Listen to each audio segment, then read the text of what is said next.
Assalamualaikum warahmatullahi wabarakatuh. Alhamdulillahirabbil alamin wa bihi nasta'in wa ala umuri dunya waddin.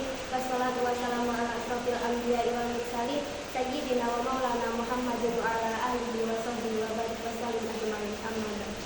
Yang saya hormati Kiai Haji Muhammad Idris Jamaluddin dan Ibu Nyai Hajah Mimah Falasifa selaku pengasuh Pondok Pesantren Al-Mubin Putri, dan yang saya hormati Ustadz Ahmad Nidomi selaku Mudir Kepala Madrasah Diniyah Al-Mubin Putri, dan yang saya cintai kedua orang tua saya, dan yang saya sayangi teman-teman seperjuangan saya. Di sini saya akan menerangkan tentang bahaya kejahatan riba. Langsung saja, bahaya kejahatan riba ini dijelaskan pada Al-Quran surat Al-Baqarah ayat 275 sampai 281. Sebab turunnya ayat ini terdapat dua orang, yakni Abbas dan Khalid bin Walid, yang sedang melakukan kongsi pada zaman jahiliyah, yakni mereka berdua meminjamkan uang atau barang kepada Bani Sakif dengan ada imbalan yang tertentu. Lalu setelah datangnya riba, mereka berdua ini masih banyak. Setelah datangnya Islam, mereka berdua ini masih ada ribanya, meskipun itu sedikit. Lalu makna global ini Allah Subhanahu wa taala mendefinisikan orang yang melakukan riba itu seperti orang yang penghisap darah. Lalu ketika ia dibangkitkan di alam kubur, mereka akan jalan sempoyongan seperti dirasuki oleh setan. Lalu dia bertanya, kenapa riba itu diharamkan? Kan riba itu sama seperti jual beli. Lalu Allah murka dengan pertanyaan itu. Lalu Allah memberi peringatan tentang riba. Bagi orang yang melakukan riba dan berhenti sebelum pengharaman riba itu datang, maka Allah tidak akan menyiksanya di neraka. Lalu jika orang itu tetap melakukan riba setelah pengharaman itu datang, maka Allah akan menyiksanya di neraka jahanam yang kekal. Dan Allah memberi peringatan kepada mereka yang melakukan riba dengan menghancurkan harta mereka, bahkan menghilangkan harta mereka. Riba ini meskipun sedikit atau banyaknya riba ini tetap berhukum haram, dan Allah lebih menyukai orang yang senang bersedekah ketimbang orang yang suka riba. Iman dan riba ini tidak bisa bersatu. Lalu menjelaskan tentang pengharaman riba, tahapan pengharaman riba.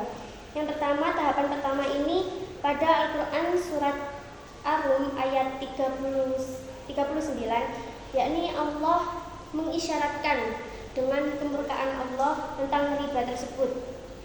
Lalu tahapan yang kedua, turun Quran surat An-Nisa ayat 160 sampai 161, yakni tentang orang Yahudi yang suka riba, bahkan mereka ini memakan riba tersebut. Lalu Allah mengetahui itu dan Allah melaknatnya, tetapi belum ada larangan atau keharaman riba, melainkan dengan isyarat saja.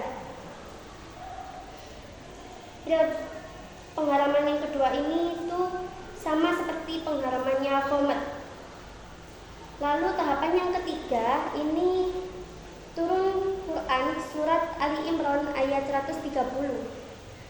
Pengharaman ini masih bersifat juz'i, yakni sebagian, belum kulli, belum seluruhnya. Lalu yang keempat, Quran surat Al-Baqarah ayat 278 sampai 279, yakni pada Allah telah mengharamkan keseluruhannya riba tersebut.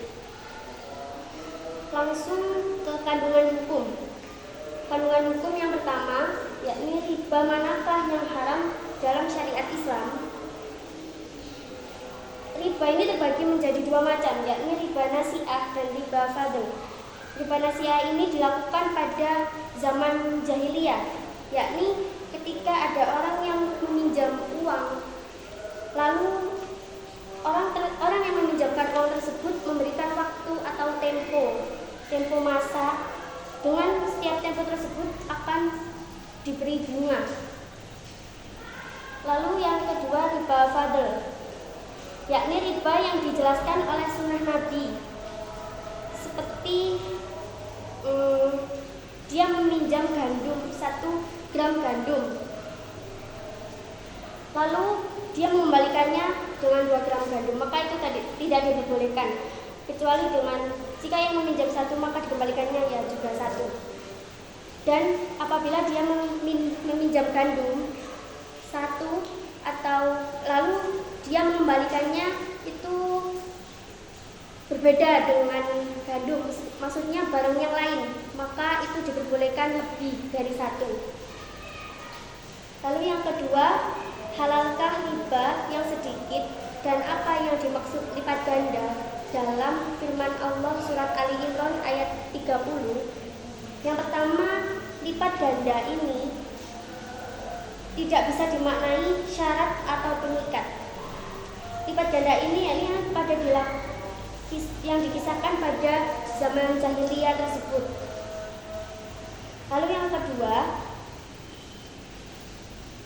riba meskipun banyak ataupun sedikit itu tetap hukumnya haram. Lalu yang ketiga, riba dan macam-macamnya itu berhukum haram berdasarkan nas-nasnya. Sekian dari saya. Jika ada salah kata, saya mohon maaf sebesar-besarnya. Assalamualaikum warahmatullahi wabarakatuh.